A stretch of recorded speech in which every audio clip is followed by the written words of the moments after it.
Paano mag-inquire ng property sa Philippine Real Estate Portal website? I-log in ang iyong buyer account. Maaaring mag-search ng specific na location at property type sa mga search box na ito. Pindutin ang iyong napiling property.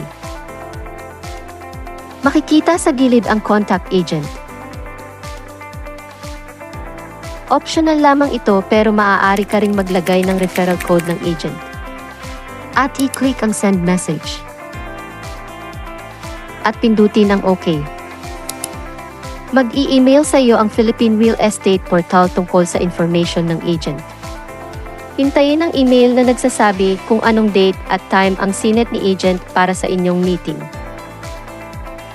Ang susunod na step ay i-click ang icon na ito at pindutin ang profile.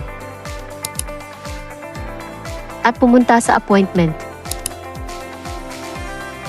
Click view at iset kung ilang tao ang pupunta sa appointment. At i-click ang set appointment. Hintayin ang tawag o text ni agent para sa inyong meeting. Hintayin ang email na naglalaman ng approval ni agent na maaari mo nang bilhin ang property.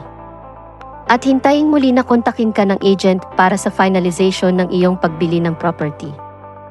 At makikita sa ongoing transaction ang status ng property. At once na nabili mo na ang property, mapupunta sa archive properties ang iyong transaction history.